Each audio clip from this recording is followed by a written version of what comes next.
Assalamualaikum warahmatullahi wabarakatuh. Perkenalkan, nama saya Ermasyata Muhammad dengan NIM 72114191176. Di sini saya akan menjelaskan sistem manajemen basis data. Yang pertama ada organisasi data. Perusahaan memerlukan data dalam jumlah yang besar yang disimpan dalam studi informasi berbasis komputer, sebab perusahaan melakukan banyak transaksi bisnis. Agar pengguna data lebih efektif juga untuk menghindari kekacauan terhadap data, maka diterapkan konsep pemecahan dan menjadi kelompok-kelompok data yang lebih kecil. Organisasi data terdiri dari 1. Hierarki data. Data bisnis secara tradisional telah diorganisasikan menjadi suatu hierarki golongan data atau field data yang bila digabungkan akan menjadi catatan data. Bila catatan ini digabungkan akan membentuk file. Database merupakan kumpulan beberapa file. Definisi utama database adalah kumpulan semua data perusahaan yang berbasis komputer. Yang kedua, spreadsheet sebagai database sederhana. Tabel baris dalam kolom dapat digambarkan oleh spreadsheet. Banyak pengguna yang sudah terbiasa dengan spreadsheet yang berguna untuk memperkenalkan konsep database. Satu kolom dalam spreadsheet menggambarkan field data dan judul kolom adalah nama field data. Yang ketiga ada flat files, yaitu tabel yang tidak mempunyai kolom yang diulang, karena komputer membaca kelompok-kelompok field data yang tersusun dalam record data secara beruntun. Jika urutan file data tidak teratur, maka komputer tidak bisa membaca record data dengan benar. Cara ini memungkinkan struktur database relasional untuk dinormalisasi. Lalu yang keempat ada file kunci. Kunci dalam tabel adalah sebuah field atau kombinasi field yang mengandung nilai yang secara unik dapat mengenali atau mengidentifikasi setiap record dalam tabel. Jenis-jenis key antara lain primary key, yaitu field yang mendefinisikan sebuah record dalam file yang bersifat unik. Lalu secondary key, field yang mendefinisikan sebuah record dalam file yang tidak bersifat unik. Lalu candidate key, field yaitu file fit field yang tidak dapat dipilih menjadi primary key. Lalu yang keempat ada composite key, yaitu primary key yang dibentuk dari beberapa field. Yang terakhir ada foreign key, yaitu field yang bukan key tetapi merupakan key pada file lain. Lalu yang selanjutnya ada struktur basis data. Struktur basis data adalah cara data diorganisasi agar pemrosesan data menjadi lebih efisien. Struktur ini kemudian diimplementasikan melalui suatu sistem manajemen basis data. Struktur basis data mempunyai beberapa macam, antara lain struktur bisnis data hierarkis. Struktur basis data mempunyai beberapa macam, antara lain struktur bisnis data hierarkis.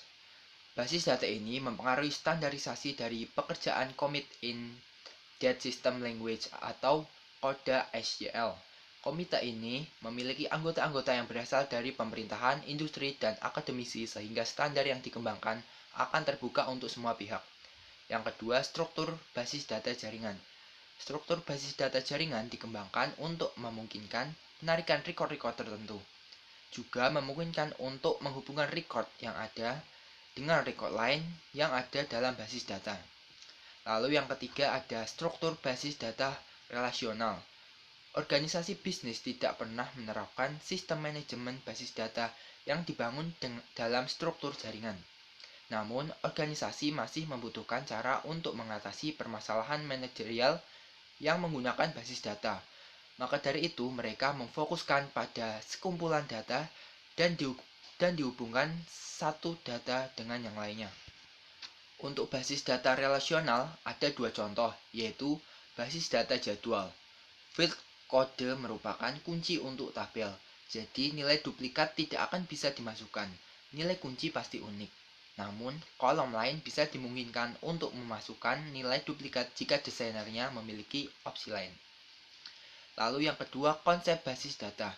Sebuah sistem manajemen basis data dapat menampilkan data dengan urutan yang benar secara logis dan intuisi meskipun catatan-catatan tunggal. Sebuah basis data bisa saja tersebar di berkas-berkas berbeda dan di seluruh bagian penyimpanan komputer. Integrasi logis record-record yang melintasi berbagai lokasi fisik ini disebut konsep basis data. Dua sasaran utama konsep basis data adalah meminimalkan pengulangan data, dan mencapai independensi data.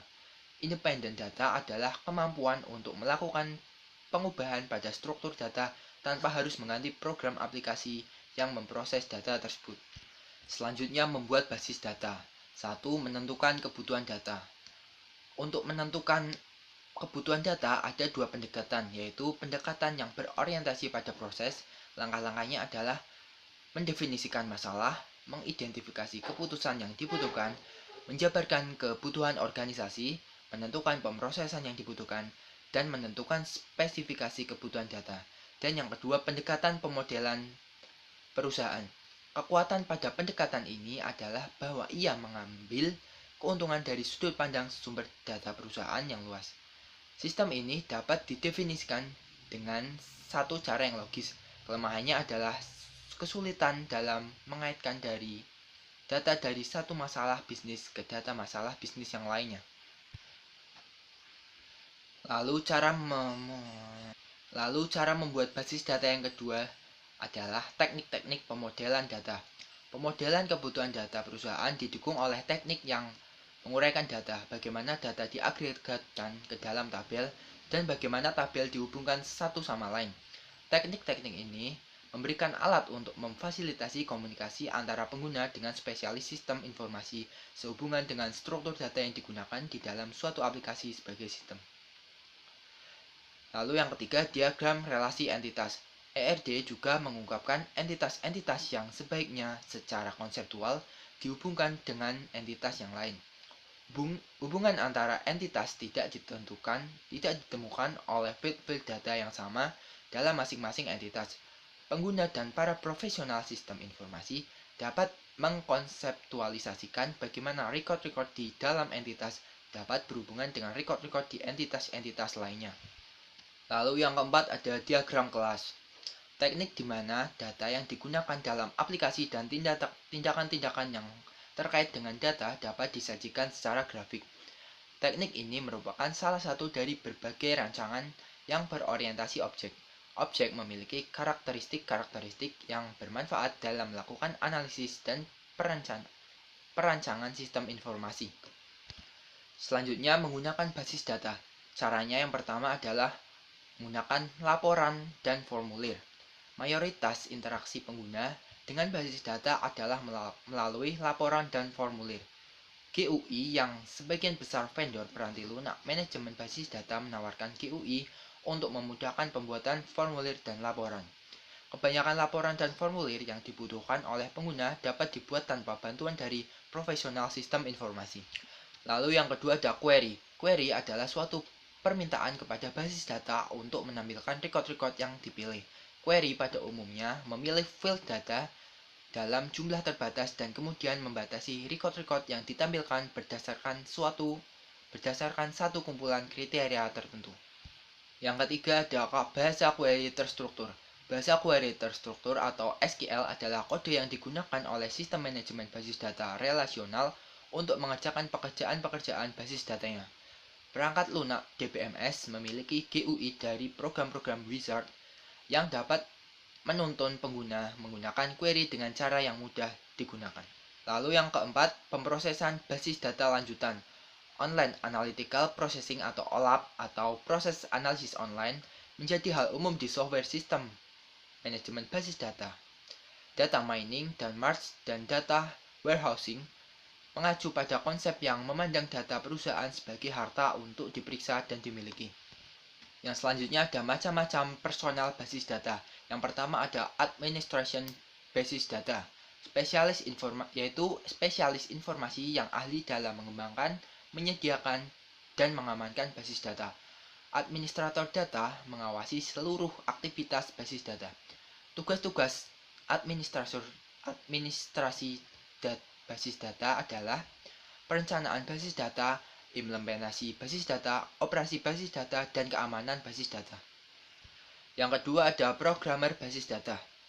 Programmer basis data menunjukkan spesialisasi dan seleksi tingkat tinggi.